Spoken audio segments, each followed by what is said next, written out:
All right, so where were we? We were all set to go to Reading, and hotels were booked with a blown-up engine for the first test and tune that year. So put our ship back together, new engine in the tow rig. I was just happy that we had no troubles towing over there. We got there, we were happy. We only had about 300 miles on this new engine in the tow rig, so feeling good. It was a total thrash rebuilding the engine to get the one back in the Mustang and getting rolling. I did a bunch of pulls before we left, and it seemed okay. It seemed good, but I did kind of know I'm going to be really lucky if everything goes right, because we had a really big catastrophic failure last time. But yeah, man, we got there. It was absolutely gorgeous.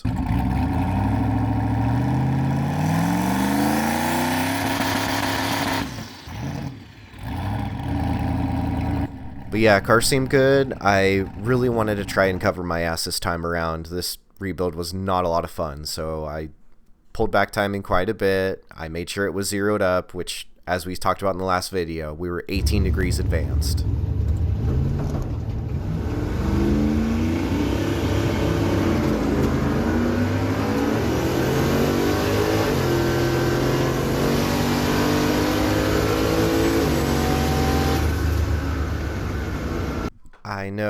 I know. It left like a freaking pig. So, lo and behold, when you're 18 degrees advanced and you still keep the same amount of timed retard after launch, it's going to leave like a freaking pig. I was used to pulling like 12 degrees of timing to get this thing to actually, leave and not blow the tires off. So, the car was kind of talking to me and telling me, hey, timing's a little advanced, bud. So sometimes your car talks to you, you just got to listen a little bit.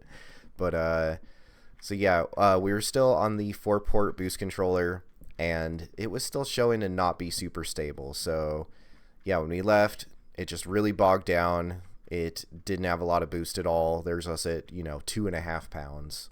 And then we finally started rolling a little bit, and yeah, you can just see boost is not really tracking super flat. It even goes back into boost assist right here.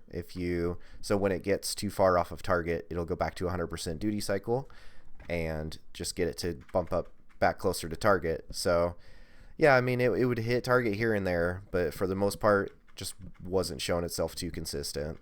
And as we are battling a big case of burnt piston PTSD, we go to round 2.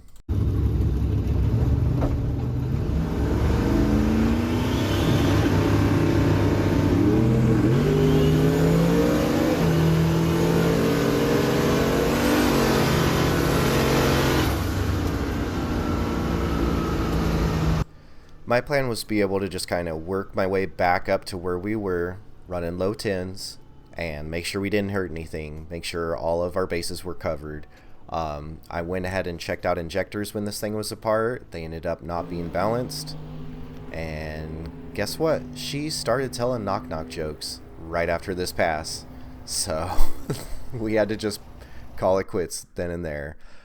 Yeah, amidst all the crazy thrashing trying to get this thing back together in time, I left a fucking rod bolt loose. You have to rotate the engine to get all of them. I forgot.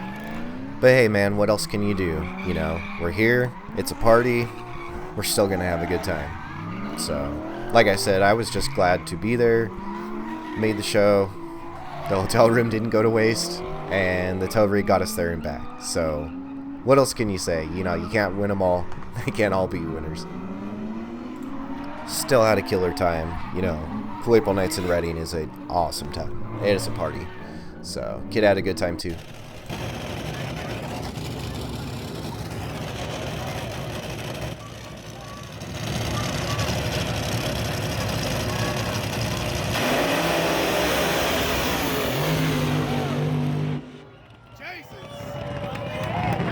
Yeah, no idea who this guy is. Just kidding, that's my dad. Awesome shirt, huh? So we went ahead and replaced the spring in the trans pump, and then I went ahead and just got a junkyard engine. I knew I hurt the bottom end in that one, so I did the razor blade head gasket resurface, slapped my heads on, which should have already been flat, and the bottom end was good on this one. I will say it was one of the rougher engines that I've ever come across from a junkyard. It was really bad. They weren't good on oil changes. The coolant system looked really bad. It was rusty. but I didn't want to miss out on any racing, so I did my best to get her rolling again. I also got this dash going. It's through Tinker Electronics. It's a 10-inch and really freaking cool. 2 thumbs up on that one. But yeah, we're back once again.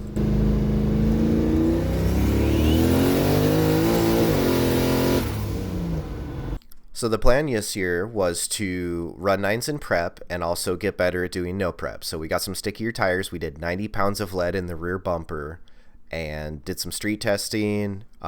Ignore this shitty 60 foot because that was without a burnout. But yeah, we tried to hit it really hard on this no prep event that happened. This was about June. We had some really cool summer storms going on. This is with no filter at all. This is just how the sky looked. It was really cool. The way the no prep events work is Thursday is a test, Friday and Saturday is chip draw eliminations, 2 separate races usually. So this was our Thursday testing. This was a very particularly no preppy event. They scraped the track, and as you can see, it was very bare. So did my best with the new stickies, the Mickey Thompson Pros. My previous best was a 7.0 at 99.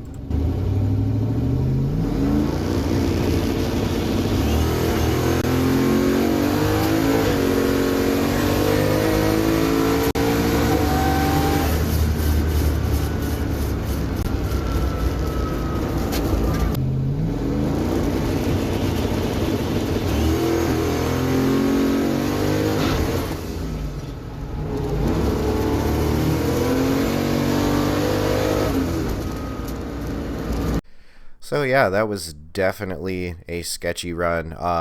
Now I did get away from the 4-port boost controller just because it wasn't being consistent enough. So as you can see, boost is stabilized and doing what it's supposed to. We're back on a 3-port. But yeah, what I found out is just with the track being so slick and me not being able to pull power for the 1-2 shift. So as you can see, traction control works. And, you know, we had a little blip there, but just when it comes to the 1-2 shift, I'm usually just short shifting it and hoping the converter just softens up the shift. So I shifted at 63, but as you can see with wheel speed here, you know, it got away. Luckily with traction control coming in, it didn't allow it to flash up so much.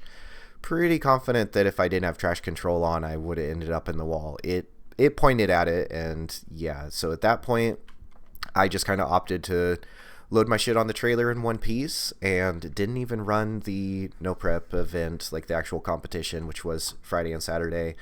And honestly, I'm glad I did. There was a lot of wrecks that weekend. It was very no preppy out there. They ended up actually prepping the race just because there was so many wrecks happening. So sometimes you got to know when to hold them, know when to fold them. In this case, I knew I needed to fold them and just take my shit home in one piece. But I continued to run prep events all throughout that year. Got it a lot more consistent in the low 10s.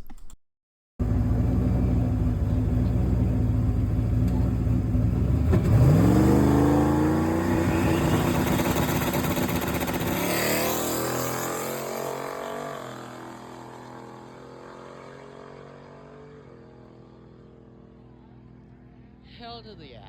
Yeah, I went ahead and only did prep events after this. So basically I just tried to do things a little bit smarter than before. So we had I added a couple sensors. We added G meter for tracking 60 foots, and then trans pressure, turbo drive pressure, and coolant pressure. So those are the extras that you're seeing there. Now that we're on the 3-port boost controller, boost is nice and stable. We're leaving it about 7 pounds. We're still pulling a little bit of timing off the launch. This is a very marginal track, so even on their prep events, it's still going to hit traction control a little bit here and there. My best 60 foot I got down to was a 145. So not amazing, but I mean, I'm really needing some glue. We don't have anything close to radial prep here, so it is what it is there. We're still on a stock truck intake manifold, so I'm shifting in high 6s. The red line set at 7. So it's basically just the don't BS me build and the street combo stuff, sloppy stage 2 cam. But yeah, I mean, she's running nice and consistent. I basically just ran a bunch of low 10s all throughout the season, and the oil pressure's good. Everything was all nice and well, and I managed to hit most of the races this year. The only issue was coolant pressure. As you can see, coolant pressure just kind of rose throughout the run, and I did a number of things to try to get ahead of that. After pulling the heads, this is what it looked like. Now keep in mind my heads were flat. I basically just razor bladed and slapped them on this block from the junkyard that I thought was just a running engine. So come to find out, block surface was warped. So I tried to resurface it while it was in the car, just with like a truing block and that sort of thing. It made it better, but no, it didn't do it. So I went ahead and rebuilt the first engine, the one that had the rod bolt that got loose. It bent the crank 18 thou, so we straightened the crank out. They turned it 10 and 10, and I went ahead and did steam ports, and I did the Edelbrock ProFlow intake mani, trunnion upgrade, and I went ahead and built it for a little more RPM. I wanted to spend 7,500.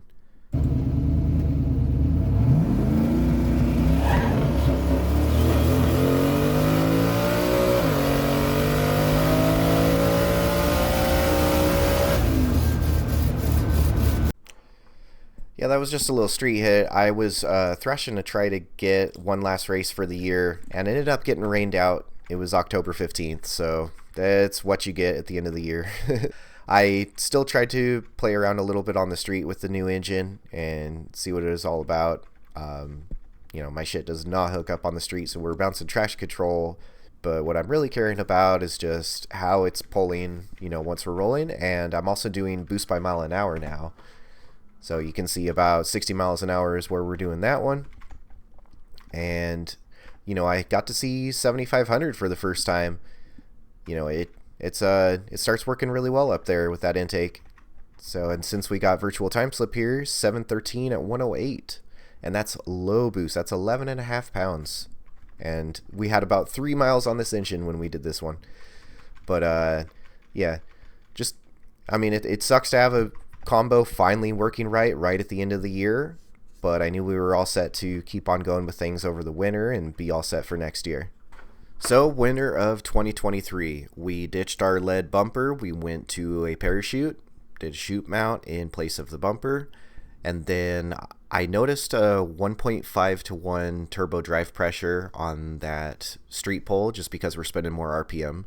So I went ahead and just went to the 1.25 AR turbine housing and the 4-inch exhaust because we were on the 0.96 and the 3-inch out. Ended up being more trouble than I thought it was going to be. I thought I could just slap a turbine housing right on there.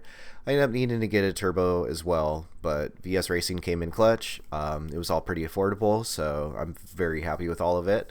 I wanted to get all that part all squared away so we could go to the dyno. So I went, it was about February, went to see my buddy in Bend, and I will just say I never want to tow a trailer in the snow and ice ever again in my life.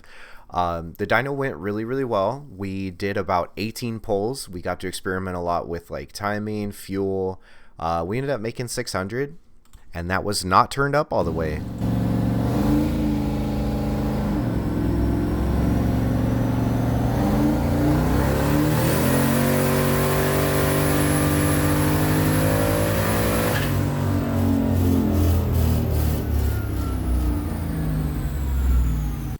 But yeah, the car did great. The tow rig did great as well.